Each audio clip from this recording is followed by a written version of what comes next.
పేద విద్యార్థులకు అండగా నిలుస్తూ ఆప్తాకి ఎనలేని సేవలందిస్తున్న మా చిరకాల ఆప్తులు ఆప్తా ఎన్నికల్లో ఘన విజయం సాధించిన ఆప్తులకు శుభాకాంక్షలు. ఇట్లు బోడపాటి రాము, జనసేన పార్టీ యువ నాయకులు, ఉమ్మడి గుంటూరు జిల్లా.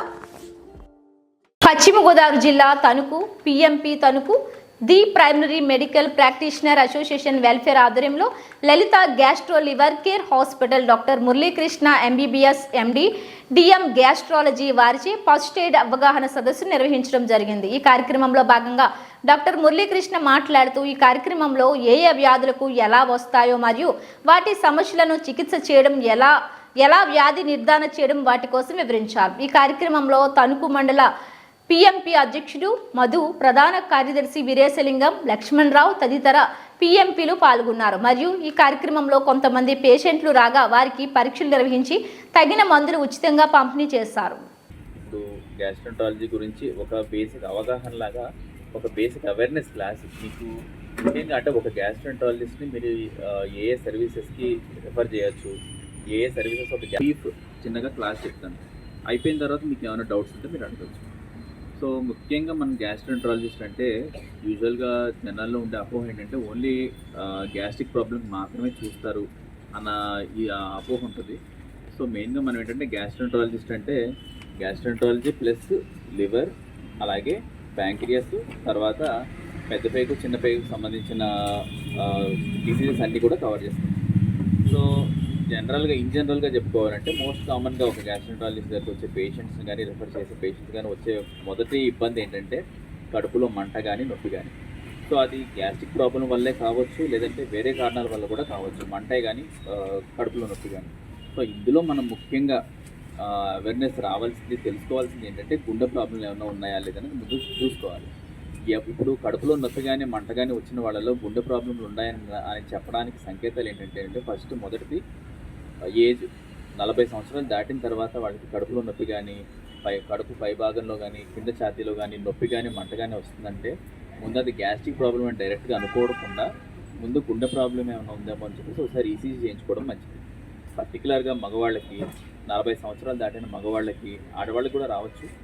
అందులోనూ సిగరెట్లు కానీ మందు కానీ బాగా అలవాటు ఉన్న వాళ్ళకి, లేదనంటే బాగా ఊబకాయం అంటాం కదండి, బాగా లావు ఎక్కువ ఉన్న వాళ్ళకి, లేదనంటే షుగర్ కంట్రోల్లో లేకుండా, బీపీ కంట్రోల్లో లేకుండా, థైరాయిడ్ ప్రాబ్లం కంట్రోల్లో లేకుండా ఉన్న వాళ్ళకి, ఇలాంటి వాళ్ళలో కడుపులో నొప్పి కానీ ఛాతీలో నొప్పి కానీ మంట కానీ వస్తుందంటే ముందు అది గ్యాస్ట్రిక్ ప్రాబ్లం అని అనుకొని ఖాళీగా కూర్చోకుండా ముందు ఈసీజీ చేయించుకొని గుండె ప్రాబ్లం ఏమైనా ఉందేమో చూసుకోవడం చాలా మంచిది. ఈ గుండె ప్రాబ్లం అంటే ఉత్త కడుపులో నొప్పేనా అంటే కడుపులో నొప్పితో పాటుగా ఆయాసం రావడం కానీ, కళ్ళు తిరగడం కానీ, చెమటలు పట్టడం, వాంతి అవ్వడం, లేదంటే ఎడమ భుజం కానీ ఎడమ దవడ కానీ వెనకాల కానీ నొప్పి లాగుతుంది అని అంటే అది గ్యాస్ట్రిక్ ప్రాబ్లం అయ్యే అవకాశాలు చాలా తక్కువ ఉంటాయి. అలాంటి కండిషన్లో ఖచ్చితంగా ఈసీజీ చేయించుకొని ముందు అది ఈసీజీ నార్మల్గానే ఉంది అంటే ఏం ప్రాబ్లం లేదు. కొద్దిమందికి ఏంటంటే ఈసీజీ బార్డర్ లైన్లో ఉంటుంది, అది డౌట్గా ఉంటుంది. అలాంటి వాళ్ళకి ఏంటంటే ట్రోపోనిన్ టెస్ట్ చేస్తాం, బ్లడ్ టెస్ట్ చేస్తాం. ఆ బ్లడ్ టెస్ట్ను ఈసీజీ రెండు నార్మల్గా వచ్చినాయి అనుకోండి, అప్పుడు గుండె ప్రాబ్లం అయ్యే అవకాశం చాలా తక్కువ. అలాంటి పేషెంట్స్ని ఒక గ్యాస్ట్రాంటాలజిస్ట్ దగ్గర పంపించామనుకోండి, ఏదో ట్యాబ్లెట్స్ వల్ల కానీ లేదంటే ఇంజెక్షన్స్ ద్వారా కానీ తగ్గించడానికి ట్రై చేస్తాము. అలాగే ముఖ్యంగా ఏంటంటే అలాంటి పేషెంట్స్కి ఎండోస్కోపీ అవసరం పడుతుంది. ఎందుకంటే చాలామందికి ఏంటంటే ఈ గ్యాస్ట్రిక్ ప్రాబ్లమ్ సంవత్సరాల తరబడి అలాగా ట్రీట్మెంట్ తీసుకోకపోవడం వల్ల పేగు ఓర్పు కాస్త ఏంటంటే అల్సర్స్ లాగా తయారయ్యి అవి కాంప్లికేషన్స్కి దారితీస్తూ ఉంటుంది. ఇప్పుడు ఒక అల్సర్ వల్ల ఏమేమి కాంప్లికేషన్స్ రావచ్చు అంటే మొదటిది ఏంటంటే నొప్పి కాకుండా అల్సర్ ఇంకా పెద్దగా అయిందనుకోండి బ్లీడింగ్ అవుతుంది. బ్లీడింగ్ కాకుండా కొన్ని కేసెస్లో పర్ఫరేషన్ అంటాం, అంటే పేగుకి రంధ్రం పడ్డం అనమాట. ఇలాంటివి ఏమైనా జరిగినాయి అంటే అది ఎమర్జెన్సీవి అవుతాయి, సర్జికల్ ఎమర్జెన్సీస్. మెడిసిన్స్తో క్యూర్ చేయడం కష్టం. సో అవన్నీ ఏంటంటే సడన్గా రాత్రికి జరిగేవి కాదు. సంవత్సరాల తరబడి గ్యాస్ట్రిక్ ప్రాబ్లం ఉండి ఇగ్నోర్ చేస్తే అవి మెల్లగా కాంప్లికేషన్స్కి దారితీస్తాయి.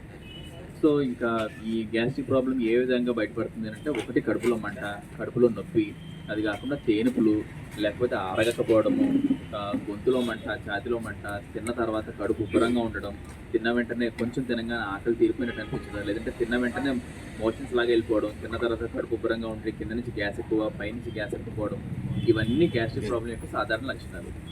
సంబంధించిన జబ్బులు ముఖ్యంగా ఎవరికి వస్తాయంటే అందరికీ తెలిసిందే మందు ఎక్కువ తాగే వాళ్ళకి లివర్ జబ్బులు ఉంటాయి. మందు తాగే వాళ్ళు కాకుండా ఇప్పుడు ఆడవాళ్ళలో కూడా చాలా మందిలో మనం లివర్ జబ్బులు చూస్తూ ఉంటాం. ఆడవాళ్ళలో మోస్ట్ కామన్గా కాదు ఏంటంటే బీపీ కానీ, థైరాయిడ్ కానీ, షుగర్ కానీ ఉండి దాన్ని కంట్రోల్ చేసుకోకుండా చాలా రోజులు ఏమవుతుందిలే ఎప్పటి నుంచో ఉన్నదే కదా, ఎప్పుడు ప్రాబ్లం రాలేదు, ఇన్ని కూడా ప్రాబ్లం రాదనుకో మనం దానికి సరైన మెడిసిన్స్ తీసుకోకపోతే అది ఏమవుతుందంటేనండి, చిన్నగా సంవత్సరాల తరబడి, అది ఒక రోజు జరిగేది కాదు, సంవత్సరాల తరబడి మెల్లమెల్లగా లివర్ పాడైపోవడం జరుగుతుంది. ఒకసారి లివర్ పాడైందంటే మనకి ఎలా తెలుస్తుందంటే కామెర్లు కానీ, కాళ్ళ వాపులు, పొట్టొబ్బరం, ఆకలి తగ్గిపోవడం ఇలా బయటపడుతుంది.